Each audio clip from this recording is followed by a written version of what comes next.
The conflict between Russia and Ukraine has entered its third year, with no signs of slowing down. From developments on the ground to diplomatic maneuvers, from economic sanctions to global repercussions, this war continues to reshape the world. In this video, we'll take a closer look at the latest updates and deeper dynamics behind the conflict. You're watching Hotspot Update, where news is delivered quickly, clearly, and reliably every day. The upcoming summit between U.S. President Donald Trump and Russian President Vladimir Putin in Alaska on August 15 is becoming the focal point of international attention. Against the backdrop of the ongoing Russia-Ukraine conflict, which shows no signs of de-escalation, this dialogue is expected to open opportunities for a ceasefire and lay the groundwork for subsequent peace negotiations. However, tensions related to Russia's recent actions, including allegations of cyber attacks on the U.S. federal court system, combined with deep-seated differences and security interests between the parties, pose significant challenges to achieving a sustainable solution. Stay tuned for our news update, coming up next. On August 13, U.S. President Donald Trump threatened serious consequences if Russian President Vladimir Putin obstructs peace in Ukraine. Trump did not specify what these consequences might entail, but he warned of economic sanctions if the meeting between him and President Putin in Alaska on August 15th does not yield results. There's new reporting that the Russians have hacked into some computer systems that manage U.S. federal court documents. I wonder if you've seen this reporting and if you plan to bring it up with Putin when you see him later in the week. I guess I could. Are you surprised? Are you surprised? They hack in. That's what they do. They're good at it. We're good at it. We're actually better at it. But no, I have heard about it. I have heard about it. Mr. President, will Russia face any consequences if Vladimir Putin does not agree to stop the war after your meeting on Friday? Yes, they will. Yeah. What will the consequences there will be be? Sanctions, tariffs? There will be, I don't have to say, there will be very severe consequences, yes. U.S. President Donald Trump also hopes that a meeting between the two leaders can be quickly followed by another meeting that includes Ukraine's leadership. Mr. President, how were your calls this morning with European leaders, and was it your call not to invite President Zelensky to your meeting with Putin?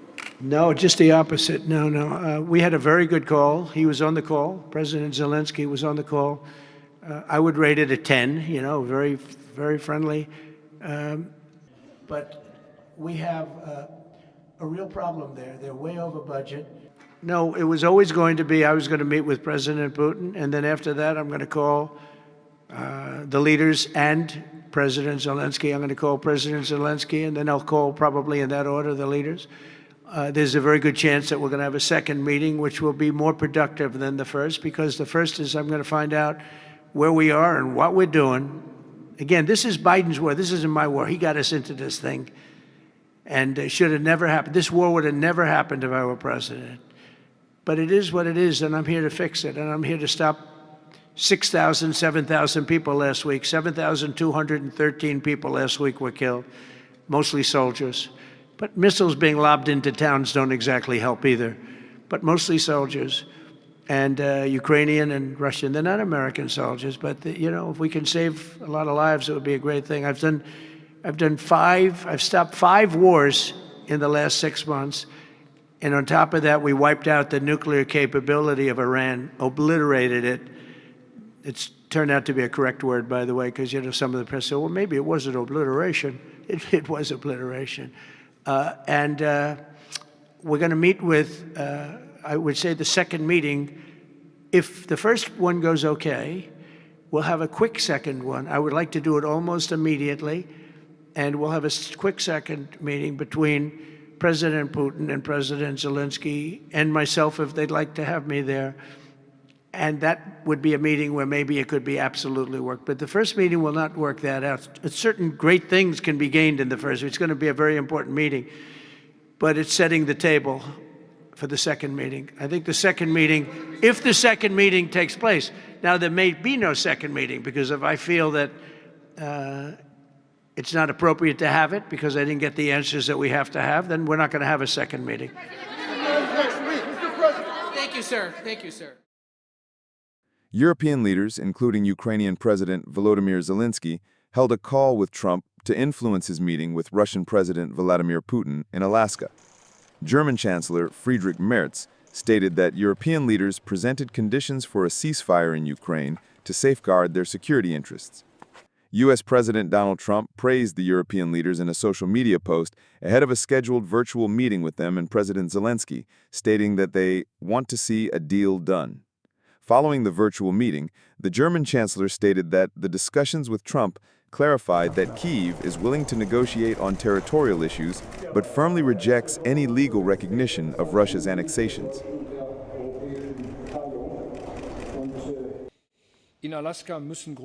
Fundamental European and Ukrainian security interests must be safeguarded in Alaska.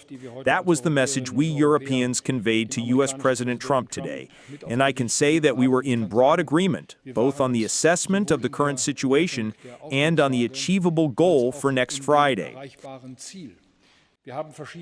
We have made various points clear for the negotiations.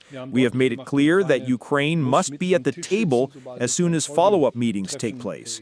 We want the negotiations to proceed in the right order. A ceasefire must come first.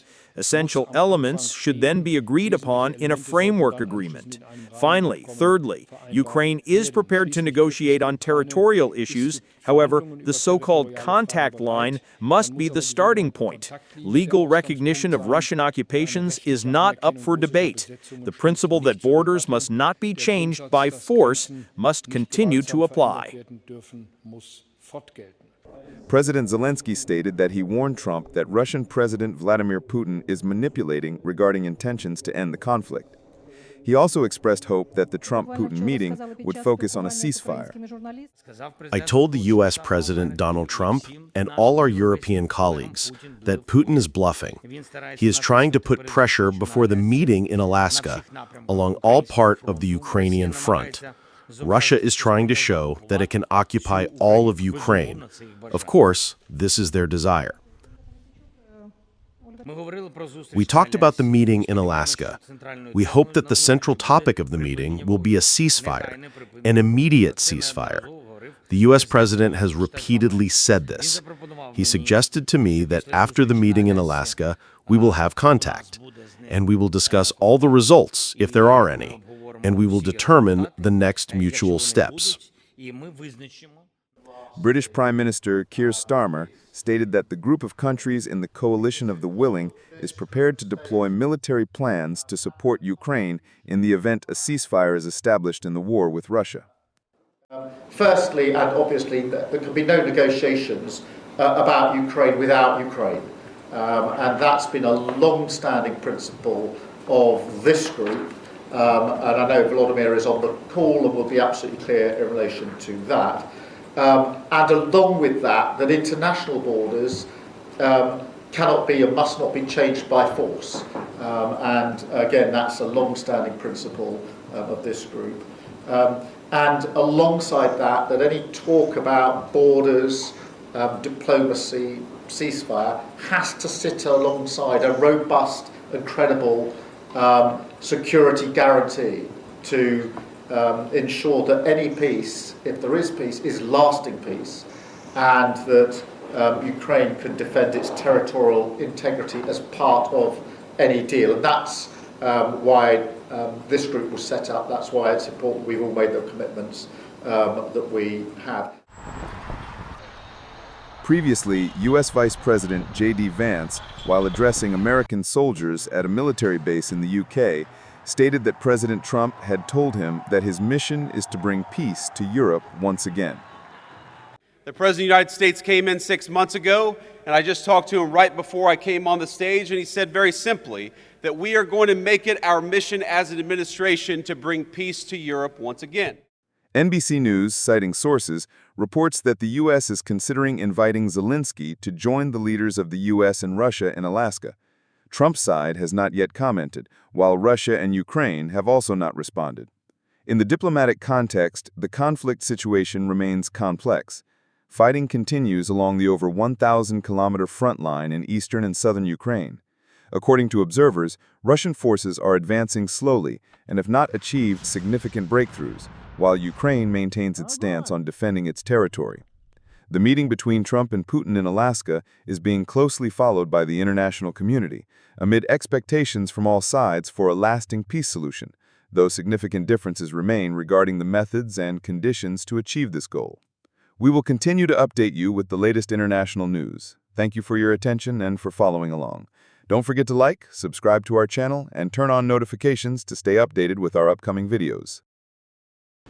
These are the latest updates we wanted to share with you. Thank you for watching Hotspot Update. Don't forget to like and subscribe so you won't miss our upcoming analysis.